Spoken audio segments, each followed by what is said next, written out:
सर्व माध्यमांच्या शाळेंमध्ये मराठी भाषा हे बंधनकारक आहे। मग ते इंग्रजी माध्यमाची शाळा, मराठीमध्ये तर काही विषयच नाही, इंग्रजी माध्यमाची शाळा असेल किंबहुना इतरही माध्यमांच्या ज्या शाळा असतील, या सर्व शाळेंमध्ये मराठी भाषा हे बंधनकारक आहे। हा पहिला भाग राहिला। दुसरा विषय, इयत्ता 5वी पासून गेल्या काही वर्षांच्या पासून हिंदी हा विषय आहे। तिसरी गोष्ट, इतर काही माध्यमांच्या शाळेंमध्ये काही भाषिक ज्या शाळा आहेत त्या शाळेंमध्ये त्यांची भाषा, जसं मी आता सांगितलं, मराठी भाषा बंधनकारक, मराठी भाषा आणि इंग्रजी तिसरी भाषा म्हणून ऑलरेडी अनेक शाळेंमध्ये काही वर्षांच्या पासून हे शिकवलं जात आहे।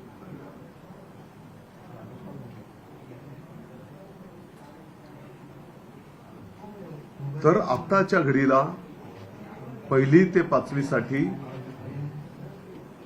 जे विद्यार्थी इच्छुक असतील त्याप्रमाणे तिसरी भाषा देण्याचा निर्णय करण्यात आलेला आहे।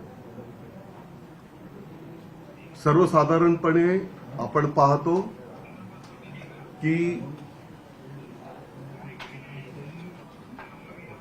मराठीशी, मग लिखाणाच्या संदर्भामध्ये देवनागरी लिपी असेल, त्यातल्या त्यात संवाद साधत असताना पण बऱ्याच मोठ्या प्रमाणात हिंदीचा वापर केला जातो।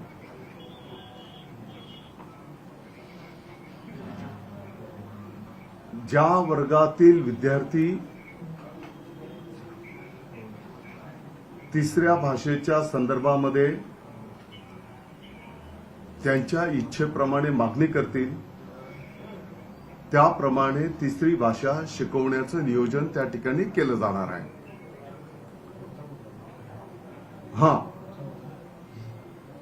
ते नियोजन करीत असताना त्या विद्यार्थ्याच्या, त्या वर्गाच्या एकूण संख्येपैकी किमान 20 विद्यार्थी त्यांनी ती मागणी असेल तर ती भाषा शिकवणारा शिक्षक त्या ठिकाणी उपलब्ध करून दिला जाईल। काही ठिकाणी कमी विद्यार्थी जर असतील मग ती भाषा शिकवण्याच्यासाठी ऑनलाईन आणि इतर सुविधांच्या माध्यमातून त्या ठिकाणी सुविधा निर्माण करून दिली जाईल।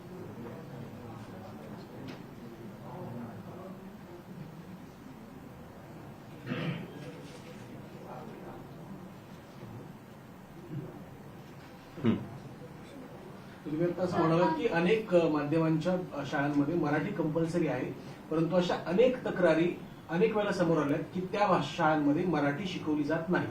आपण हिंदी तिसरी भाषा म्हणून पुढे आणतो, कारण महाराष्ट्रामध्ये हिंदी सोडता अपवादात्मकच काही ठिकाणी काही शाळांमध्ये इतर भाषांसाठी आग्रह होऊ शकतो, परंतु ज्या शाळांमध्ये मराठी शिकवली जात नाही, बंधनकारक असून सुद्धा, त्यांच्यावर काय कारवाई? बिलकुल असं जर निदर्शनास आलं तर त्या शाळेंवर कठोर कारवाई त्या ठिकाणी केली जाईल आणि एकदा दोनदा समज दिल्याच्या नंतर पण जर मराठी शिकवणं त्यांनी सुरू केलं नाही तर त्या शाळा रद्द करण्याचा पण निर्णय त्या ठिकाणी केला जाईल। मुंबईमधल्या मराठी शाळांचा जो काही प्रश्न आहे तो अनेक वर्षापासून प्रलंबित आहे। सरकारकडून निर्णय घेतले जातात, परंतु पटसंख्या जी सातत्यानं घसरत चालली आहे। आपण जर आकडेवारी पाहिली तर 13 वर्षात फक्त मुंबईमध्ये 132 मराठी शाळा बंद पडल्या आहेत। ही वस्तुस्थिती आपल्याला स्वीकारावी लागेल आणि म्हणून या मराठी शाळा कशा टिकतील, त्या कशा वाढतील, किंबहुना महानगरपालिकेच्या पण शाळांमध्ये आपण घटती पटसंख्या पाहतो आहोत आणि त्या दृष्टिकोनातून निश्चितपणे ज्या ज्या काही चांगल्या सूचना येतील त्याचं अनुपालन केलं जाईल. असं आहे की त्रिभाषा सूत्र अवलंबणारं त्रिभाषा याला सूत्र अवलंबणारं हे महाराष्ट्र पहिलं राज्य आहे. इतर ठिकाणी महाराष्ट्र हे पहिलं राज्य आहे जिथे त्रिभाषा सूत्र जे आहे ते अवलंबलं जातं. मी आपल्या माहितीकरता सांगितलं, इतर काही माध्यमांच्या शाळेमध्ये आता नाही, गेल्या अनेक वर्षांपासून त्रिभाषा सूत्राप्रमाणे शिक्षण दिलं जात आहे. मी आपल्या निदर्शनास आणून दिलं, त्यांची जी भाषा असेल ती भाषा, मराठी आता बंधनकारक आहेच, मराठी आणि इंग्रजी असं अनेक शाळांमध्ये गेल्या अनेक वर्षांच्या पासून शिकवण्याची पद्धत सुरूच आहे. पण प्रश्न असा आहे याच्यामध्ये की अनेक दिवसांपासून जरी असलं तरी आपण एक पॅटर्न बदलताना दिसतो आहे. त्या याला कुठेतरी विरोध देखील होतोय. अनेक ठिकाणी याला विरोध होताना दिसलेला होता. अशा परिस्थितीमध्ये त्रिसूत्री भाषा हा अवलंब त्याचं नेमकं कारण काय आहे? बघा, आणि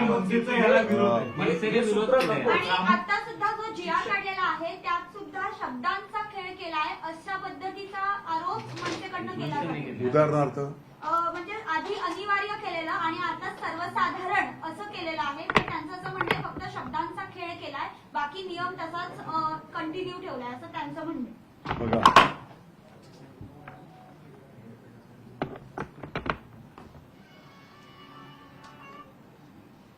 मी आपल्या निदर्शनास आणून दिलंय, सर्व माध्यमांच्या शाळेमध्ये मराठी. हेडलाईन्स प्रायोजक रामबंधू लोणचं मसाला. बेस्ट निवडा, रामबंधू निवडा.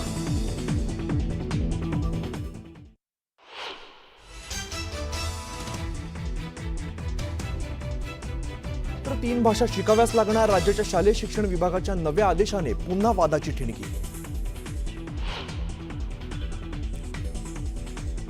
राज ठाकरेंनी बोलवली मनसे नेत्यांची तातडीची बैठक, तर थोड्याच वेळात घेणार पत्रकार परिषद. ठाकरेंसोबतच्या युतीसंदर्भात काय भूमिका मांडणार याकडे अवघ्या राज्याचं लक्ष.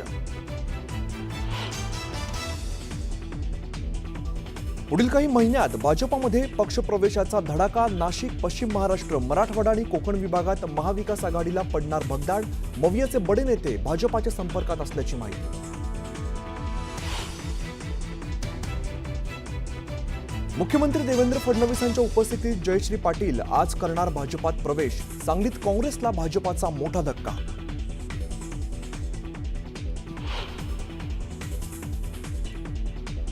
उद्धव ठाकरेंनी वर्धापन दिनापूर्वीच बोलवली तातडीची बैठक. मुंबईतील सर्व माजी नगरसेवकांची मातोश्रीवर बैठक. पालिका निवडणुकीच्या पार्श्वभूमीवर बैठकीला विशेष महत्त्व.